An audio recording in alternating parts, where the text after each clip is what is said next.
Hello and Assalamualaikum aspirants. Welcome back to the series where I discuss my tips and tricks जिसकी मदद से मैंने अपना CSS clear किया एंड जिसकी मदद से आप अपने CSS की जर्नी को भी इंजीनियर कर सकते हैं. So आज की वीडियो में we are going to discuss essay, the most important paper of CSS examination. Aspirants, have you ever felt कि essay का कोई टॉपिक आपको दिया जाए और आपके पास डेटा ही अवेलेबल ना हो उस पर आपने लिखना क्या है, या आपके पास आइडियाज रिडंडेंट हो जाएं, आपके एक आइडिया बार बार आप सेम चीज रिपीट करते रहें. You don't know how to cover up different dimensions for a single topic. So ये सारी चीजें we are going to discuss in today's video. ऐसे जब मैंने भी स्टार्ट किया था, so because I had an engineering background, तो एक बहुत बड़ा इशू यही आया था कि डेटा ही अवेलेबल नहीं होता था, और अगर डेटा अवेलेबल भी होता था तो उसको मल्टीपल डायमेंशन से कवर करना एक बहुत बड़ा हेडेक बन गया था. सो मैंने एक चीज़ स्ट्रेटेजाइज कर ली, मैंने एक तरीका अपने लिए अपना लिया that suited for me. I made a की फॉर राइटिंग द ऐसे. तो उस की को मैंने याद कर लिया था, और जब भी मुझे ऐसे लिखने को कहा जाता था उस की को आई यूज टू जस्ट मैं रिमेंबर करता था और उसमें से पूरा ऐसे में लिख लेता था. अब वहाँ पे सिर्फ मसला क्या आता था कि मेरी राइटिंग स्पीड की वजह से टाइम कम रह जाता था, अदरवाइज डेटा इतना अवेलेबल हो जाता है कि यू कैन राइट ऑलमोस्ट जितने मर्जी words you can. So starting with the actual content, I am going to show you कि मैंने वो की बनाई क्या थी. So this here is basically the key which I generated. मैंने एक एब्रीविएशन रख ली थी स्पेसीईल के नाम से, SPECIELET. टेक्नोलॉजी भी थी, ठीक है. सो अगर मैं एस की बात करूं, that is social, political, economic, cultural, international / global, environmental, legal, ethical and technology. तो अगर मैं आप सोशल की बात करूं, सोशल के अंदर जो मेन जो टॉपिक्स हैं वो मैंने डिफरेंट ऑप्शन सब्जेक्ट्स पढ़ के, डिफरेंट आर्टिकल्स पढ़ के, डिफरेंट रिसर्च पेपर्स पढ़ के, वो जो मेन सोशल प्रॉब्लम्स आते हैं आपकी लाइक सोसाइटी के अंदर, वो मैंने यहाँ पे लिस्ट डाउन कर दी. अब वो क्या क्या है, let's give it a look. तो सबसे पहले आपके पास एजुकेशन और इलिटरेसी आता है, ठीक है. How is it connected with other things. आपके पास एजुकेशन अगर आप देते हैं तो you have more skilled labour, ठीक है ना. उसकी मदद से आपके पास डेमोक्रेसी भी इंक्रीज हो जाती है और आपकी इकोनॉमी भी इंक्रीज हो जाती है. अच्छा, अब ये इंक्रीज डिटेल में कैसे होते हैं, ये मैंने सिर्फ कीवर्ड्स लिखे हुए हैं. ये अभी अगर मैंने आपको एक्सप्लेन करना शुरू कर दिया हाउ इज दिस पॉसिबल, तो ये वीडियो बहुत लंबी हो जाएगी. ये मैं in the future videos I tell you कि ये एक्चुअल मतलब क्या है. बट फिर भी आपको एक थोड़ा सा हंच तो मिल गया होगा कि एजुकेशन मिलेगी तो ज़्यादा स्किल लेबर होगी, ठीक है ना. आपके पास डेमोक्रेसी कंट्री की बेहतर होगी, आपकी इकोनॉमी बेहतर होगी. तो अगर आपके पास दूसरे सोशल प्रॉब्लम की बात करें, पॉवर्टी / अनएम्प्लॉयमेंट की, तो आपकी इकोनॉमी भी खराब होगी, क्राइम्स भी बढ़ेंगे, एजुकेशन भी कम होगी, क्योंकि पॉवर्टी की वजह से लोग एजुकेशन नहीं प्रोवाइड कर सकते. और कंज्यूमरिज्म एक कॉन्सेप्ट है जो कि आपकी इकोनॉमी के साथ आता है, जो कि इकोनॉमिक्स के स्टूडेंट्स होंगे वो मेरे से रिलेट कर सकेंगे इस चीज़ में. और एक अपॉर्चुनिटी कॉस्ट भी इसमें आती है, वो भी एक this is a long concept जो कि मैं आपको बताऊँगा. फूड एंड वाटर सिक्योरिटी एक बहुत बड़ा इसी तरह इशू है.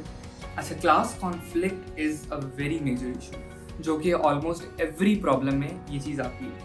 आपके पास सोशल क्लास का डिफरेंस होता है, इकोनॉमिक डिफरेंस होता है, फिर सेक्टेरियनिज्म भी आपकी क्लास कॉन्फ्लिक्ट, या क्लास कॉन्फ्लिक्ट नहीं कहेंगे, सोसाइटल कॉन्फ्लिक्ट कहेंगे उसको. फिर अगर हम लोग एज में आपकी बात करें तो उसमें आपके बड़े इंपॉर्टेंट डेमोग्राफिक्स हैं. क्यों?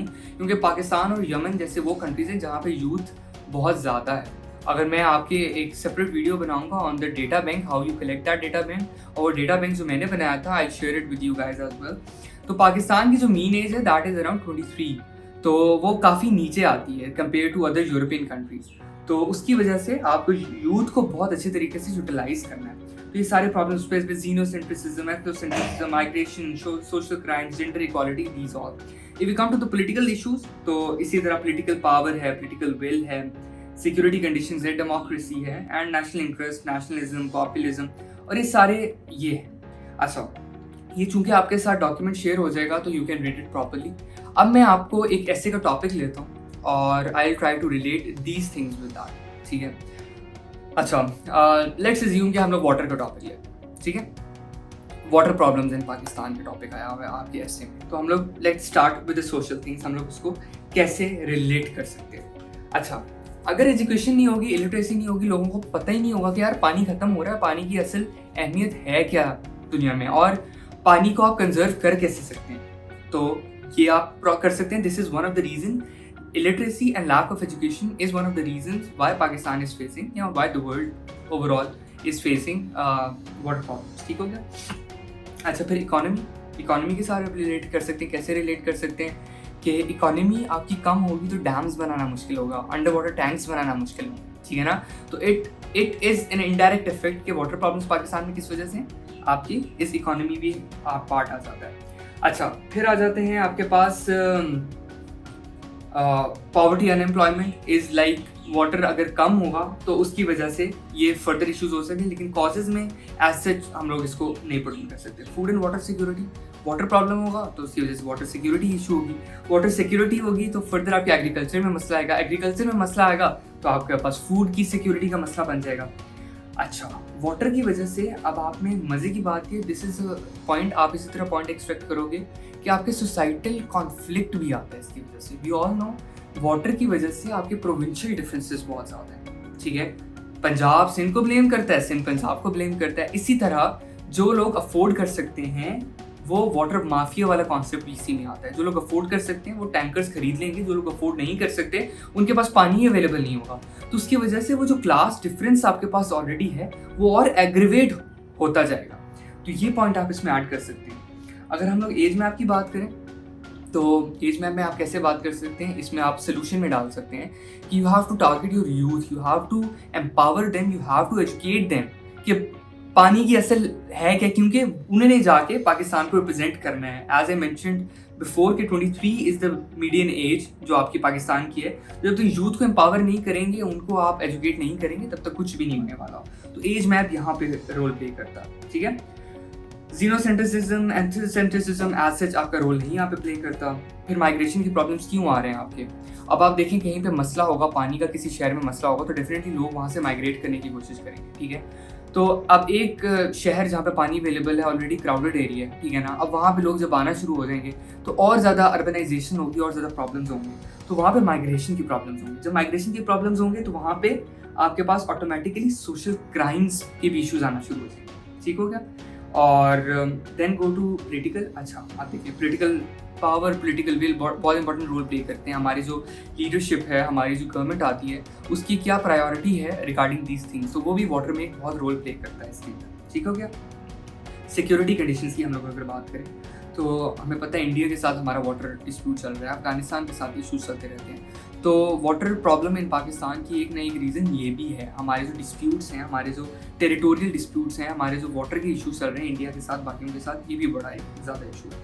अच्छा, again this is democracy and good governance एक बहुत नीचे लेवल पे जाके डायरेक्टली तो यही रोल सारा प्ले करता है, लेकिन अगर आपने अपने एसे में लिखना है तो अगर आपको कोई पॉइंट नहीं मिल रहा then you can mention it कि चलो ठीक है यार, अगर आपकी डेमोक्रेसी बेहतर होगी, आपकी गुड गवर्नेंस बेहतर होगी, आपकी एडमिनिस्ट्रेशन बेहतर होगी, वाटर रिसोर्स मैनेजमेंट बेहतर होगी। जब वाटर रिसोर्स मैनेजमेंट बेहतर होगी तो आपकी वाटर कंजर्वेशन बेहतर हो जाएगी। जब वाटर कंजर्वेशन बेहतर हो जाएगी तो जो वाटर प्रॉब्लम्स आ रहे हैं पाकिस्तान में वो आहिस्ता आहिस्ता रिजॉल्व होना शुरू हो जाएंगे। तो this is how you are going to relate it with the water problems in Pakistan.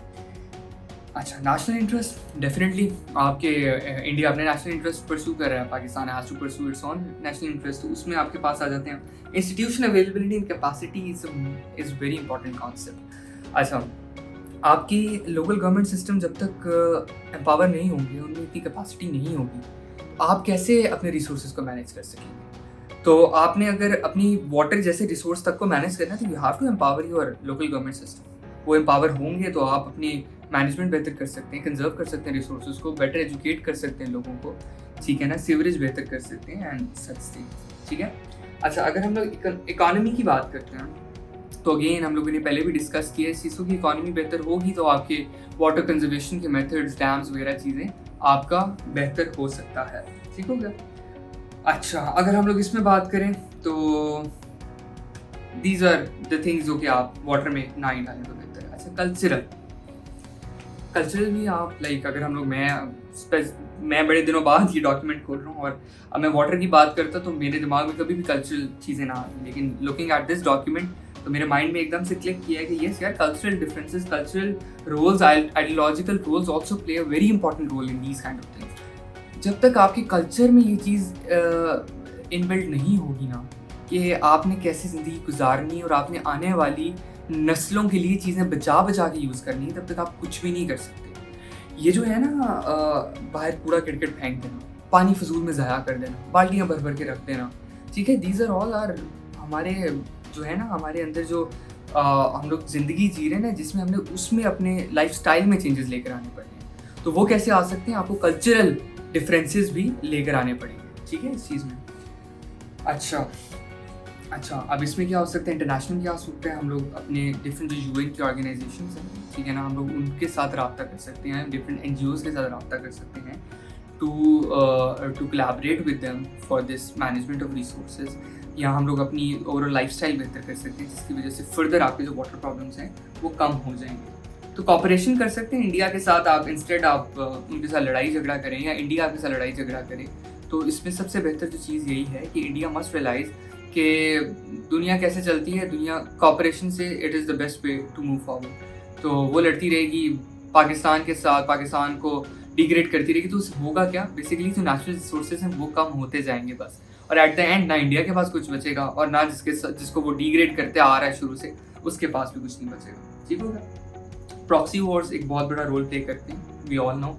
Proxy wars चल रही हैं, आपके जो रिसोर्सेज हैं, आपके डिफरेंट आप पॉल्यूट हो जाते हैं, आपके लेक्स पॉल्यूट होती हैं, इसी वजह से आपकी ऑयल स्पिलेज फॉर एग्जांपल आप करते हो, ये proxy wars, these all things lead to these problems.